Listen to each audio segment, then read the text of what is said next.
just want to remind you that you can go to roygreenshow.com and go to the podcast section, and you can listen to the interviews we did yesterday on the Ebola virus and what level of concern there should or should not be in North America and Canada, the United States. A lot of people are starting to talk about the fact that 2 Ebola patients, Americans, are being flown. One is already at Emory Hospital in Atlanta. The other one should be arriving in the next day or so. And there's some people are saying, and it's concerning to have people with hemorrhagic fever being brought into North America. And maybe they could have treated them offshore. We're told by the medical authorities there's nothing to be concerned about. But if you go to roygreenshow.com, in the podcast section yesterday, in the first hour of the show, I spoke with Dr. Jay Keystone. He's an expert in tropical diseases, and he's at Toronto General Hospital. And we talked to Dr. Keystone about any concerns people might have or shouldn't have. He doesn't think we should, particularly in North America, about Ebola. And then I spoke with Peter Schleicher, the operations manager of the International Red Cross, and he joined us directly from Monrovia, Liberia, and talked about the situation in Liberia and said it was really, really awful, very challenging, very difficult. So you'll find that at roygreenshow.com. Marc Emery is dubbed the Prince of Pot. Everybody knows that. The British Columbia marijuana advocate, cannabisculture.com. Does that sound like I'm reading this? Has completed his 4.5-year prison sentence in the United States, but he remains behind bars in a private detention facility in Louisiana, waiting for paperwork allowing his return to Canada. So I have to ask, what's the delay? What's the delay? Marc Emery has served his time, so let him come home. I don't know if there's a little bit of bureaucratic vengeance taking place in the nation's capital or not. I don't know. But I'm looking at it this way. Whether or not I agree with Marc Emery doesn't matter. He's done his time. He should be allowed to come back to this country without any delay. You do your time. You're not transferred to another prison. You're let come home. That's the way it should be. Anyway, Marc Emery joins me on the Roy Green Show on the Chorus Radio Network. We spoke with him while he was actually in prison serving his sentence. I think it was about 1.5 years ago we spoke with Marc. And his wife, Jodie, is also with us. She's been on the air on a number of occasions while Marc was in prison. And Jodie's going to contest a Vancouver Liberal Party nomination for next year's federal election. And from what I understand, the Emerys are supportive of the Liberal Party. I don't know whether the love is being officially returned by the party, I say officially. Marc Emery, good to talk to you again. Well, it's good to be talking to you from Kensas Detention Center here in waterproof Louisiana. Yeah, before I talk to Jodie, why are you still there? Well, there's a bureaucracy involved, and no, unfortunately, they could be much more efficient. They know, the Canadian government knows I'm here, the American government knows I'm here. They could have had my passport information all done and completed by the time I finished my sentence, but they don't do that. They don't share information at the Bureau of Prisons for the Department of Homeland Security. So after a Canadian finishes his sentence in the United States, he's sent to a prison where the Department of Homeland Security starts to work on the paperwork of deporting me, and that's the part that takes a fair bit of time. I will say this, the Canadian government, the Department of Immigration, prepared my passport in 2 days. They were very quick this week. They got their information on Tuesday or Wednesday, and they were completed by Friday, and it's been returned now to the Department of Homeland Security. So I could be en route to Windsor, Ontario, which is an odd thing. They only drop you off in one place in Canada, that's Windsor, Ontario. I could be en route to Windsor as early as Monday, or likely sometime in the next week or two, but soon. And from my perspective, having done 4.5 years already, and then 5 years before that in anticipation of being extradited to the United States after a 9.5-year ordeal, I'm willing to give it a week or two. Yeah, I know. I understand that, Marc, and but it just seems to me that the problem is the conversation between the U.S. Departments, not so much with Canada, although. That's right. Yeah. And remember, and all bureaucracies protect their turf. So they do. They absolutely know nothing about each other. The Bureau of Prisons, it's ridiculous. For example, many inmates have money in an account, and they are all told, "Oh, the money will follow you where you go," but it never does. None of the inmates have gotten their money. Many of them actually refuse to be deported until their money gets deposited in their account at this prison, which takes weeks, months, or sometimes never happens. I'll give you an example. There are very few Canadians in the southern United States prison system. I'm one of two that I've known in the last 3 years. But the other one was my cellmate back at Yazoo, and it took them 11 weeks after his sentence to deport him back to Windsor, Ontario. So I'll be grateful if I get home in 4 to 6 weeks, because it can take a great deal longer. There's a lot of incompetence. I mean, all these bureaucracies make money. There's money being made in people and being jailed. There's money being made and being deported. Hundreds of thousands of people get deported. Hundreds of thousands of people get jailed in the United States, and there's huge money-making bureaucracies of people that do all that work, and they do that for a living. So it takes time because they're all making a living at it. Yeah. I should have remembered that. I should remember the $50,000 hammer. I mean, it used to be you could self-deport. They'd come to me at the prison and say, Mr. Emery, you're due for release in 5 weeks. Would you like to self-deport? Which was a matter of me buying my airplane ticket and then two U.S. Marshals taking me right to the airport and sending me to Canada immediately upon my release, as long as I was willing to pay, which right. I certainly would have been done. But then again, the Canadian government could have transferred me back to Canada a year ago, where I could have served my sentence there and have been released sometime in May or June, and the conservative political machinery decided that wasn't something they wanted to do. In fact, as you know, I was denounced by 3 different members of Parliament in the Parliament as the kind of person they didn't want back in Canada. Yeah. Well, you're a Canadian citizen. When you do return, are you immediately free to do whatever you wish to do, or do you have some reporting to do? What happens when you come back? Well, that's the trade-off. In exchange for 3 or 4 or 5 or 6 weeks past my sentence in the United States, I'm spared the 4 years of supervised release that when I were an American, I would be subject to. Once I get back to Canada, I have no encumbrances on me whatsoever, except for the unfortunate thing is I'm barred for life from the United States, having now this one marijuana manufacturing felony. I can never return to the United States, which to me is sad, because while I was in prison, I got about 7,500 letters of support from various people, but at least 6,500 of those were from Americans. And, I've got a college tour going on in January and February of Canadian universities and colleges, and I'm touring and speaking throughout Europe in much of this fall in Spain, Ireland, Prague, Vienna, Amsterdam, all these different universities in various countries and expos I'll be speaking at. And, I would love to be able to speak in the United States, because I could tour there forever. We have so many supporters, Jodie and I, that I could make a lifetime career out of just speaking in various U.S. cities. So along with the fact that I was forced to close my magazine prior to being incarcerated in the United States, that to me is the biggest regret I have, that I don't have my magazine anymore because of this experience, and that I'm also unable to visit all these Americans who have been so supportive and who are doing such great work throughout the United States, and I'd love to encourage them on, but I'll have to do that from Vancouver.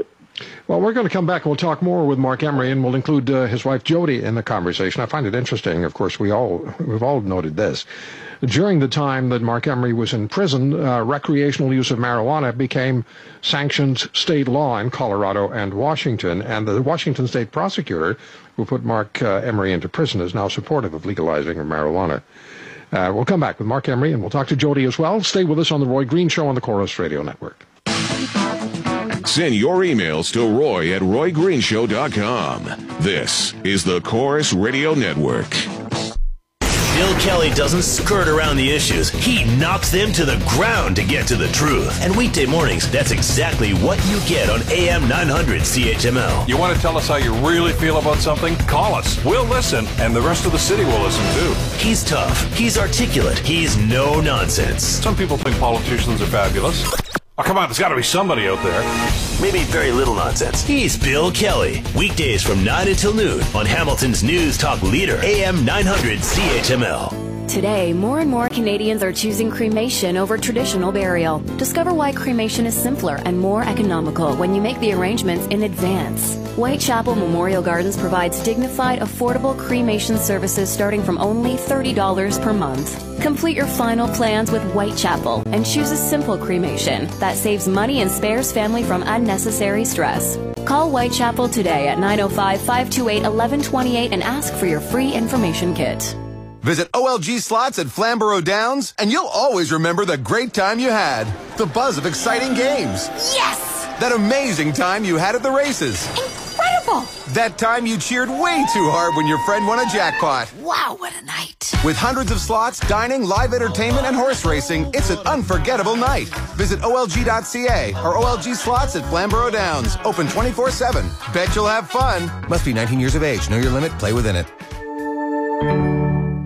John Bear's got cars and trucks you need. Jim Finlay here from John Bear, helping you take the guesswork out of shopping for a vehicle. Buy with confidence and peace of mind with John Bear's price match guarantee. Take advantage of John Bear's industry-exclusive 24-hour test drive and a rewards program that pays you back up to $1,500. So before you buy anywhere, satisfy yourself and visit John Bear, 1200 Upper James The Link, or online at johnbear.com. Visit us on Upper James, we'll make you believe. Chorus Entertainment. You know us. We're the people behind networks like W, YTV, kids shows like Franklin, and radio stations like AM 900 CHML. Chorus is also in your community through Chorus Feeds Kids in partnership with Maple Lodge Farms, a campaign to help alleviate childhood hunger in Canada. Over 300,000 Canadian children visit food banks each month, and Chorus Feeds Kids works directly with organizations in your area to provide nutrition essential to childhood development. Join the campaign and make a donation at chorusfeedskids.com.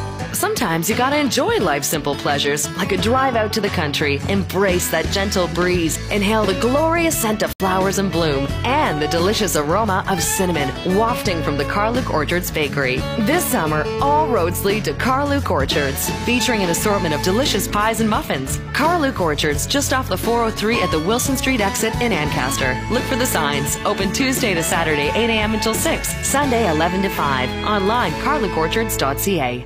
News as it happens, reported by Hamilton's #1 news team.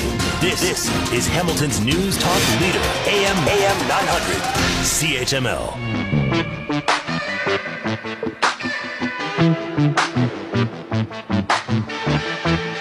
From hard news to pop culture, he's got you covered. This is The Roy Green Show along the Chorus Radio Network.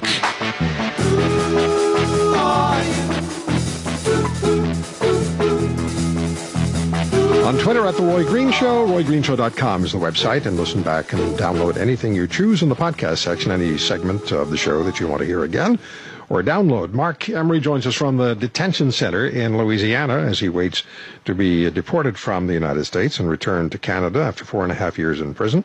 And with us as well is his wife, Jodie Emery, who we've talked to on a number of occasions while Marc has been in prison. And Jodie, you've got your husband coming home in a matter of weeks, and then you become significantly politically active on a national level with the Liberal Party. Talk to us about that, and then also maybe touch on the fact that we, at least officially, don't see any of that specific love being returned by the Liberals.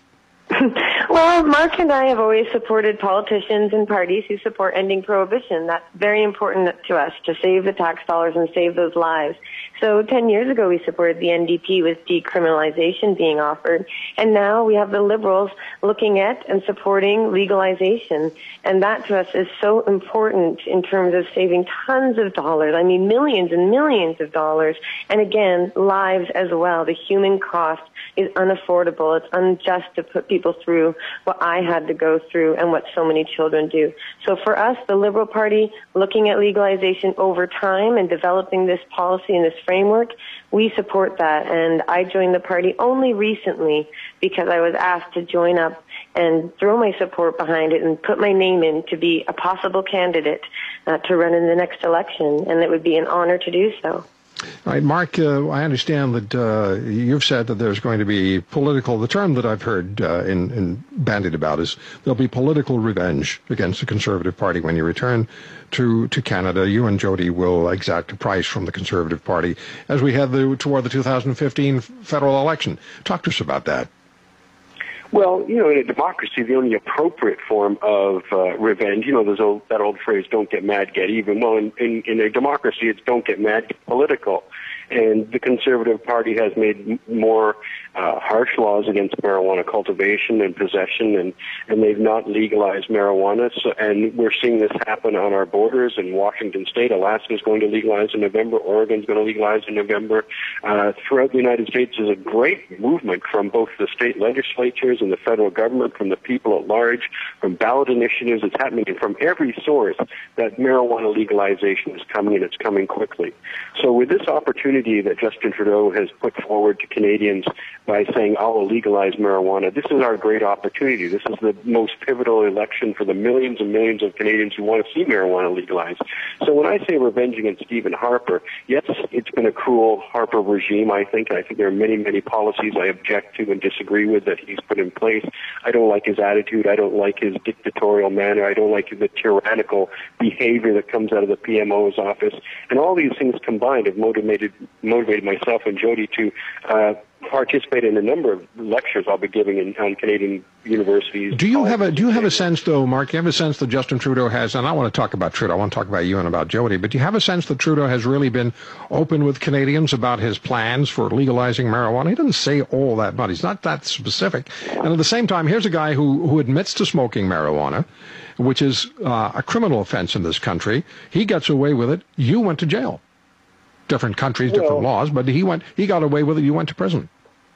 Well, can I? Oh, sorry. Go ahead, Mark. Remember, smoking marijuana is not illegal in Canada. Possessing marijuana is illegal. And to be charged with... I guess I shouldn't make the leap that he was in possession of the marijuana he smoked. Well, we can presume that, but that's not a legally valid decision for any prosecutor to make. They have to find that you in possession. They need to have that marijuana found on your person.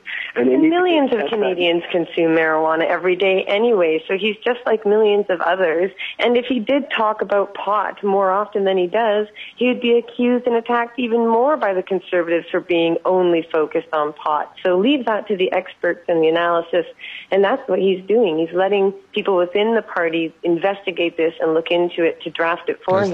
As the leader, he's responsible for putting forward the policies for the party and explaining the party, particularly if they want to go from number 3 back to number 1 in 1 year, which I admit the possibility exists for them, but it's up to him to deliver the message, not persons 2 and 3. Well, legalization, in one word, is the entire message. Legalization means a completely taxed and regulated medium of exchange. It means people will not go to jail. It means people won't be punished in possession of it. It means there'll be a regulatory system at work like there is in Washington and Colorado. And that means jobs, too. Well, I think it's inevitable going down the road that is going to happen when you have a majority of people, and some people will, according to the polls, it's a slim majority or it's a wide majority, depending on the poll, but inevitably and invariably, I think there's going to be legalization of cannabis in this country. Mark, let me ask you what it was like to be in prison for 4.5 years. Everybody wants to know what life was like for you in that prison environment, and has it changed you in any way? Well, your biggest challenge in prison for anybody is boredom and keeping your health. I didn't have a medical checkup of any substance in the whole time I was there, and I never had a dental exam. So, those kind of things, when you're dealing with very Spartan resources being applied to inmates, you really have to try and eat well. So I did eat relatively well. I bought vegetables on the black market. I would pay $5 for an onion or $5 for a green pepper or $2, $3 for a tomato. I desperately sought out vegetables because they don't give you fresh vegetables in prison, and there's very little fresh fruit. Most institutions, including the one I'm in right now, serve terrible food, and it's all starches, fats, sugars, and salts, and all these things. And I must tell you, most inmates tend to like that kind of food. But I grew up, and have been bred in Vancouver on organic vegetables and fruits and healthy food. So that was my biggest challenge. And then the other challenge is keeping busy. Reading. I had 25 subscriptions. My favorite magazine was Maclean's magazine. I really look forward to getting Maclean's every week to be in touch with home. I had the New York Times delivered every day. It would come a week later. The Yazoo mail system was never the best, so my newspaper was about a week later, but it was still very good. I read at least one book every week, often on Canadian politics, on Stephen Harper. I'm completely up to date on every book that's been written about the Conservatives and Stephen Harper and government, Slumming It at the Rodeo, and so many others that have been written about him. So I feel completely up to date and informed on Canadian politics. I probably had a lot more time to study it than most Canadians do because time was my ally. I had a lot of time and not much distraction. I was in a band. I learned to play the bass guitar. I know how to play 120 songs on the bass in a band, and I found that very, very soothing and very rewarding. rewarding, and it really, really took up a lot of my time practicing and learning it. So I made good use of my time in prison. I mean, would I prefer to go? No, of course not. But, you know, I feel good about what I was able to accomplish and how I was able to stay healthy and get myself educated and be prepared to come back and offer myself as an advocate for a new government and advocate for the impending legalization we're going to see. It's interesting. It really is interesting how things have changed, how the dynamic has changed since the time you went to prison to the time you're coming out. How in the very state where you were prosecuted, the recreational marijuana is now legally for sale, and the prosecutor is for not just decriminalizing but legalizing marijuana. Do you find yourself, we have about a minute left, Jodie, Marc, do you think you could find yourself in a situation where you might again be challenging law, whether it's Canadian law or American law or other law? I hope it's my epitaph. I hope my epitaph says he challenged every unjust law until the day he died. I don't want to ever stop doing that. If going to jail is a necessary means to changing an unjust law, then that's my destiny. Jodie? Well, peaceful civil disobedience has been used successfully for many people. And we have to remember, Marc is in the United States prison system because of the millions of dollars he gave away. And that doesn't mean he has millions. The U.S. government admits $11 in his bank account. He's broker than a joke. We're going to have to work very hard to make up for all this time he's been gone. And I've had to support him and myself and a lot of people looking up to us, including 28 employees working in our media, in our store. So Marc and I have suffered and sacrificed a lot, but he's sacrificed more than most. And people should look into that and remember that Marc has fought for liberty and freedom before and beyond marijuana prohibition. And our political revenge, that's just what it is. It's not personal revenge, although I don't really care for Stephen Harper, but it's political revenge for this country, for everyone else who's suffering like we've had to. Jodie, Marc, thank you both very much. Hillary Clinton was broke in the White House, she told us, so I don't know why you shouldn't be broke in prison. Because Marc gave it all away to everybody who needed it, and the U.S. government... On to run, guys. Thank you so much, Marc. Thanks for joining us. Jodie, thank you very much. You're welcome. Take care. We'll come back on The Roy Green Show. Stay with us. You're listening to The Roy Green Show, all along the Chorus Radio Network.